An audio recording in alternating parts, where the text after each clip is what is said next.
코로나19 신규 확진자가 사흘 연속 300명대를 보이고 있지만 주요 방역 지표의 경고등이 켜지면서 3차 유행의 재확산이 되는 거 아니냐 이런 우려도 나오고 있습니다. 네, 한편 국내에서의 코로나19 백신 접종이 이달 중순 이후에 본격화될 전망인데요. 관련 내용들 백순영 가톨릭대 의대 명예교수와 함께 짚어보도록 하겠습니다. 어서 오십시오. 네, 예, 안녕하세요. 예, 주말에는 주말 검사 수 감소 영향으로 300명대. 근데 오늘 나온 어제 확진자도 보니까 300명대예요. 그러면 아직까지 뭐 그대로 유지가 되고 있느냐 어떻게 보세요? 예, 일단 300명대이긴 한데 의미가 다르죠. 예. 어제 그제는 이게 주말 효과가 있었기 때문에 진단 검사 수가 굉장히 적었었는데 평일에 예. 반 이하였었는데 예. 오늘은 제대로 된 49,571명 거의 5만 명에 가까운 숫자 중에서도 336명이기 때문에 이것은 지금 상당히 안정적인 숫자. 오늘 하루이긴 하지만 네네. 전체적인 추세로 봤을 때 주말에도 많이 줄었고 예. 오늘도 300명대이기 때문에 일단 이 300명대 수준은 유지는 할 수 있을 것으로 보입니다. 예. 다만 뭐 여러 가지 아직도 겨울철이고 네. 또 지역사회 감염이 상당히 많이 있고 또 감염 재생산 지수도 1에 가까웠기 때문에 안심할 상황은 아니지만 돌발적인 대규모 확산만 없다면은 집단 발생만 없다면은 어느 정도 이것은 유지될 것으로 보이고 예. 아마 금주 중에 좀 확산세가 감소 추세가 확실히 보인다면은 즉 뭐 300명대 한 중반 수준에서만 유지된다면은 어느 정도 완화도 가능한 시기라고 보고 있고 방역 당국도 그렇게 이미 얘기를 했기 때문에 그럴 가능성은 충분히 있어 보입니다. 예. 이동량과 확진자의 상관관계도 한번 분석을 해보겠습니다. 최근 일주일간 국내 확진자가 10.5% 증가를 했고 이때 이동량도 30%가 늘었다고 하는데 이렇게 되면 둘 사이의 상관관계에 대해서 어느 정도 관계성이 있다고 좀 분석을 해봐도 되는 부분일까요? 글쎄요. 지금까지는 계속 그랬었는데요. 예. 이동량이 늘으면은 사실 확진자 수가 많이 나오고 그랬었는데 지난주에 그 이동량과 환자 수의 관계는 사실은 좀 영향이 없었던 것으로 보입니다. 지금 IM 선교의 이 숫자를 보면은 384명이 한 주일 동안에 나왔기 때문에 네. 예. 거의 지금 늘어난 숫자 50명 정도가 매일 여기서 나온 것으로 평균을 친다면은 예. 결국은 이 이동량 증가는 큰 변화는 없었던 것으로 보이지만 역시 이거보다 더 이동량이 증가된다면은 그건 분명히 문제가 생길 수가 있겠죠. 네. 하지만 지금 상황으로 봤을 때 좀 이동량이 좀 더 늘어날 수 있는 상황이기 때문에 설 연휴가 얼마 남지 않았고 지금 좀 날씨도 좀 따뜻해지는 상황으로 가고 있기 때문에 예. 이런 부분은 분명히 우려가 될 수는 있을 것으로 보입니다. 예. 또 수치적으로 짚어보고 싶은 것이 감염원을 알 수 없는 환자의 비율이 22%대라고 하는데 상당히 좀 우려되는 지점인 것 같습니다. 이 같은 상황 좀 얼마나 위험한 상황이라고 받아들여요? 네, 그런데 지금은 뭐 이렇게 20% 이상 되고 있지만 사실은 작년만 해도 이 방역 당국의 목표가 5%였었거든요. 예. 근데 전체적인 지역사회 감염이 늘어나다 보니까 이것이 20% 정도라는 것도 그다지 큰 숫자는 아닌 것으로는 보이는데 네. 그래도 역시 5명에 1명이 모르는 사람들이 갑자기 나오는 것이니까 좀 방역 또 역학조사 어렵죠. 예. 그렇기 때문에 지금 목표는 5%라는 건 불가능해 보이고 10%대 초반 정도를 목표로 하고서 줄여나가야 되는데 이 역시 대규모의 확산이 일어난 다음이기 때문에 지역사회에 있어서의 무증상 감염이 빨리 줄어들지는 않고 있는 상황이기 때문에 예. 우리가 거리두기, 위생수칙 잘 지키는 것들을 좀 더 잘해서 N차 감염의 고리가 끊어지면 이것도 서서히 줄어들 수가 있고 감염 재생산 지수도 줄어드는 것이기 때문에 지금 뭐 매번 1년 내내 2주일이었습니다마는 예. 앞으로 2주일만 좀 잘 넘기면은 설 연휴가 지나면서 또 우리가 예방 접종을 맞는 시기에 좀 더 안정적인 환자 이 발생 추세가 되지 않을까 그렇게 기대해 봅니다. 예. 네. 마지막으로 2주일이라는 말이 마지막이 됐으면 좋겠다는 생각도 들고요. 지금 곳곳에 그런데 지금 400명대가 유지되는 게 곳곳으로 뭐 30명대, 40명대 집단 감염이 일어나고 있는 거잖아요. 보면 동대문구 고시텔에서 10명, 성북구 사우나 15명 등등 이렇게 나오고 있는 상황인데 이유를 찾기는 힘들겠습니다만 곳곳에서 이렇게 소규모로 집단 감염이 계속 나오는 거는 뭐 때문이라고 생각해야 될까요? 그렇죠. 지금 그 3차 우리 유행이 시작하기 전에가 한 100명 수준이었는데 지금은 300명대 수준의 환자가 하루 나오고 있지 않습니까? 네. 그거보다 훨씬 더 많은 무증상 감염이 우리 지역사회에 있는 것이기 때문에 거기서 확진자가 발생됐을 때 그 주변에 있는 사람들이 감염되는 것은 어쩔 수 없습니다. 예. 하지만 문제는 초기 대응을 얼마나 잘할 수 있느냐는 것이죠. 역학조사를 빨리 해서 그 접촉자들을 다 자가격리를 시키고 또 또 진단이 나오면은 바로 조기 치료를 하고 하는 것이 우리 방역의 지금 K 방역의 특성이기 때문에 이 부분을 빨리 할 수 있고 환자 수가 줄어들면 줄어들수록 역학조사 역량은 더 늘어나는 것이고 예. 의료체제도 탄탄해지는 것이기 때문에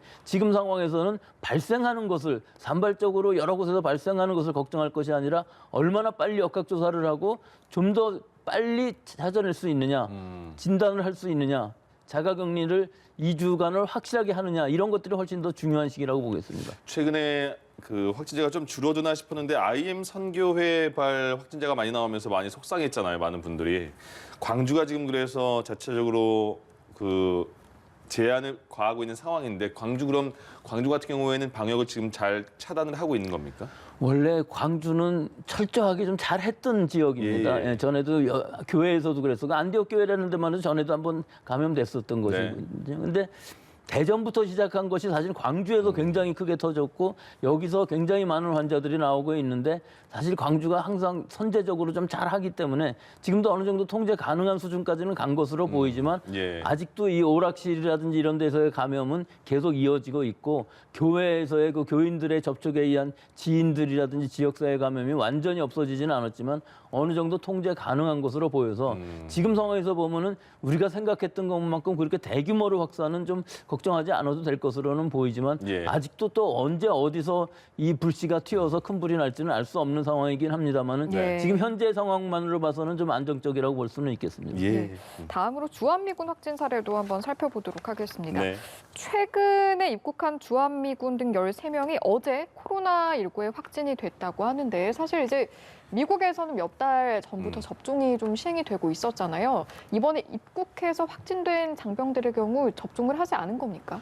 글쎄요, 그거는 저희가 미국 사정은 잘 모르겠습니다. 하여튼 그렇지만 주한 미군의 정보는 저희가 듣고 있는데 지난달 말부터 이 모더나 백신을 의료 인력부터 시작해서 지휘부, 소방관, 경찰 이 순서로 지금 맞추고 있는데 네. 과연 접종률이 얼마나 되는지는 우리가 아직은 알 수 있지 않고 예. 또 하나는 2회 접종을 하는 것이기 때문에 모더나는 4주 간격으로 2회거든요. 그러니까 2회 접종을 다 받은 사람은 그다지 많지 않을 것으로 보여요. 네. 더구나 미국에서부터 들어올 경우에 있어서는 사실은 이분들이 접종을 미리 받고 들어오지는 않을 것 같고 우리나라에 들어온 다음에 이 주한미군 안에서 이제 접종을 하는 것으로 보이는데 예. 사실 우리가 미군은 좀 통제 불가능한 상황이기 때문에 우리나라에 있는 미군이지만 사실 우리 국민이 아니고 그 기지는 미국의 영토이기 때문에 그 안에서 어떻게 자가격리를 하고 어떻게 접종을 하는지는 다는 알 수 없습니다만은 하여튼 외국에 나와 있는 미군이기 때문에 접종은 제일 먼저 시킬 것으로는 보고 있기 때문에 예. 예방 접종률은 우리보다 훨씬 더 빨리 늘어날 것으로는 봅니다. 예,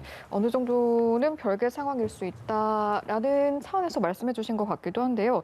누적 확진자를 지금 주한미군에서 보면 700명대인데 그중에 600명이 해외 유입 그리고 나머지 100명 정도가 한국에서 감염된 인원이라고 하거든요. 이렇게 되면 국내에서는 그래도 좀 감염 관리가 어느 정도 되고 있다라고 해석을 해봐도 되는 부분일까요? 그렇죠. 그렇긴 한데 그 100명이 사실은 문제이긴 합니다. 국내에서 감염이 됐다는 얘기는 지난번 그 이태원 클럽발 대규모 발생이 됐을 때를 보면은 주한미군들도 상당히 많이 있었거든요. 예. 근데 우리 방역 당국에서 이 사람들을 찾아서 격리시키고 진단하고 할 수가 없었던 부분이 있어서 그게 거기서 얼마나 더 생겼는지도 알 수가 없고요.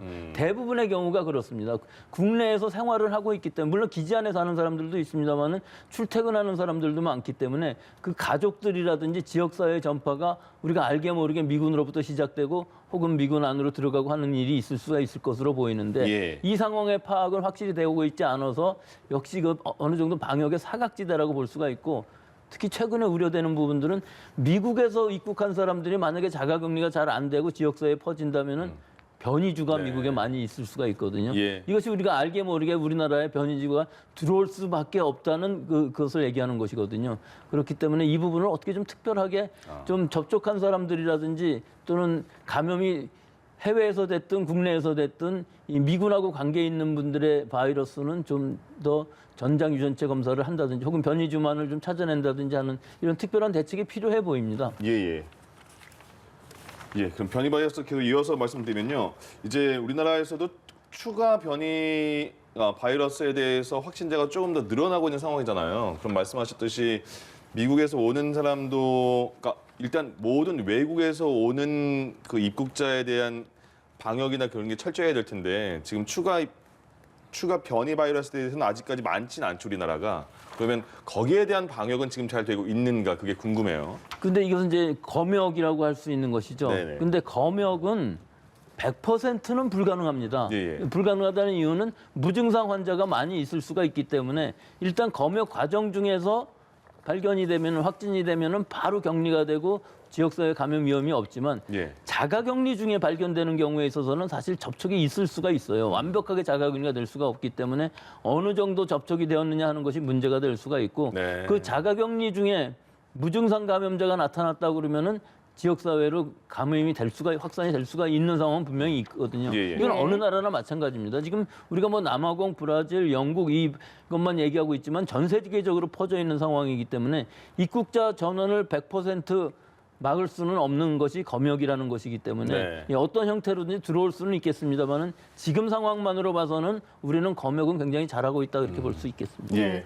그런데 경북 구미에서 남아공 변이 바이러스가 발견이 됐다고 하더라고요. 아무래도 이제 전파 가능성, 감염력이라고 해야 될까요? 그런 부분이 더 높다 보니까 우려가 되는 것도 사실인데 어떤 상황인 겁니까? 그 남아공 변이는 사실은 전파력뿐만 아니라 우리가 항체도 무력화시킬 수 있는 가능성이 충분히 있어서 예. 굉장히 우려스러운 바이러스죠. 예. 두바이에서 입국한 30대 여성이 어머님한테 감염을 시켰는데 이때 자가격리 중에 결국은 지역사회에서 누군가가 접촉을 했었던 상황이 되어 있기 때문에 13명을 조사를 했는데 다행히 음성이라고는 합니다. 예. 하지만 이 자가격리 2주일 동안에 누가 양성이 나올지도 모르고 이 상황이라는 것은 사실은 이렇게 확진자가 발생되고 입국 시에 발견이 안 됐다면은 자가격리 중에 있어서의 지역사회로서의 전파라는 것은 무증상으로 새어 나갈 수는 있는 부분이기 때문에 예. 100% 이것이 막아졌다고 보기는 어려운 상황이지만 예. 뭐 이거 이상 방역은 할 수 없는 것이기 때문에 우리가 하고 있는 방역은 뭐 최대한의 방역이거든요. 입국할 때 검사하고 또 입국한 다음에 자가격리 해제할 때도 검사를 하기 때문에 100% 이상 방역은 할 수 없겠지만 여기서 완전히 이것이 방역이 되었다 하고 말하기도 또 어려운 부분은 분명히 있습니다. 예.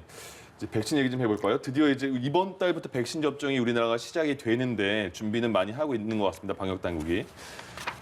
아스트라제네카가 먼저일까, 화이자가 먼저일까 했는데 지금 정해진 건가요?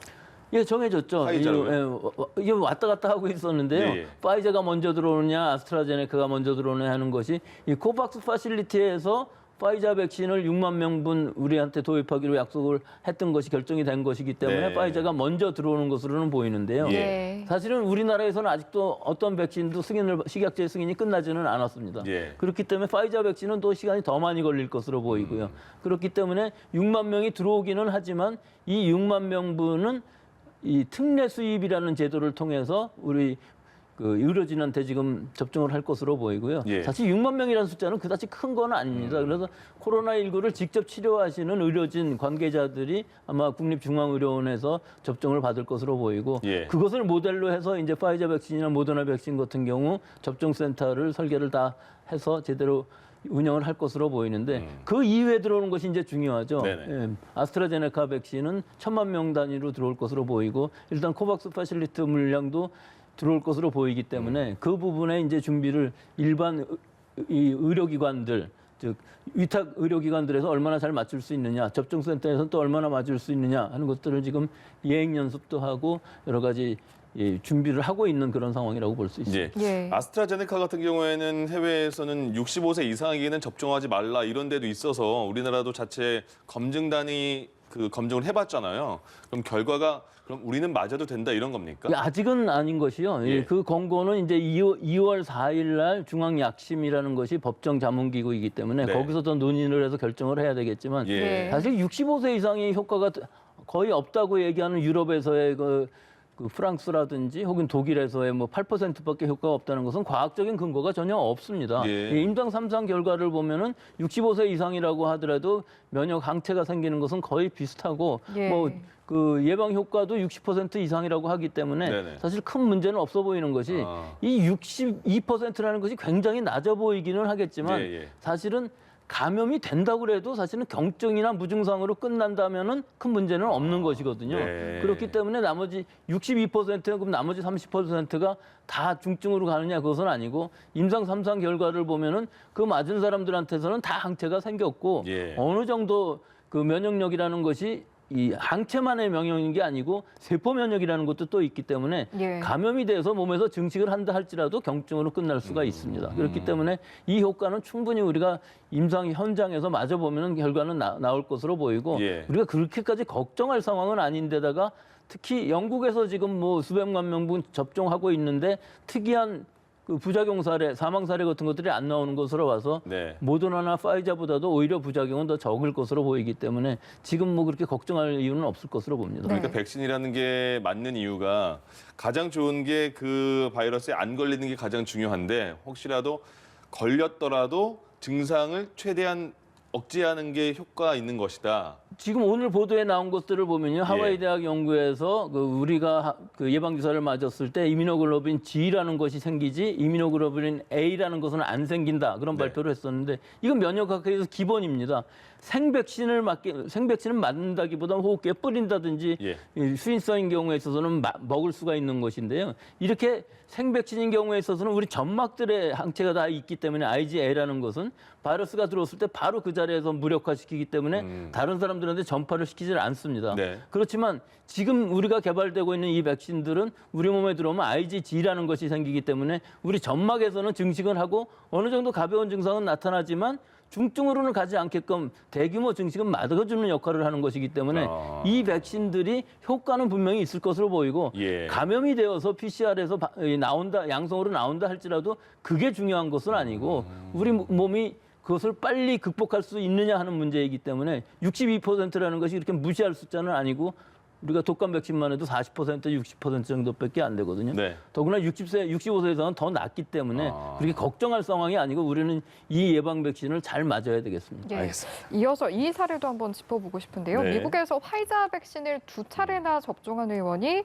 코로나19에 감염된 사례가 나왔다고 합니다. 이 같은 사례는 좀 어떻게 받아들이면 예, 될까요? 이건 지금 제가 설명드린 그 아스트라제네카 백신은 60% 정도만 예방 효과가 있다는 것이고 예. 파이자나 모더나 백신 같은 경우도 파이자는 95%, 뭐 모더나는 94.5%라는 얘기는 2회 접종을 다 받아도 그 나머지 5% 사람들은 감염은 된다는 것이죠. 예, 예. 감염이 됐다고 해서 큰 문제가 되는 것은 아닌데 감염된 후에 뭐 사망하는 사람들이 생긴다든지 혹은 중증 환자가 생기는 것이 훨씬 더 큰 문제일 수가 있는데 모더나 파이자 백신이 오히려 가벼운 증상들 여러 가지 아나필락시스라든지 이런 것들은 이 아스트라제네카 백신에 비해서 더 많은 것으로 지금 알려져 있기 때문에 예. 이런 부분들은 감염은 얼마든지 일어날 수 있다 이렇게 하시면 되겠습니다. 교수님이 생각하시는 전혀 이상한 상황은 아니다 이런 거군요. 전혀 뭐 이상한 상황은 아닙니다. 얼마든지 감염될 수 있는 것이고 예. 또 사실은 지금 이 코로나 바이러스가 무서운 것이 변이주들이 재감염도 시킬 수 있는 상황들이기 때문에 더 무서운 것은 이 백신을 맞은 사람들이 이런 변이주에 계속 감염이 된다 그러면 그건 굉장히 큰 문제가 될 수는 있지만 네. 일반적으로 감염이 몇 명 나온다는 것은 큰 문제는 아닙니다. 알겠습니다. 자, 지금까지 가톨릭대 의대 백순영 명예교수와 함께했습니다. 고맙습니다. 고맙습니다. 예.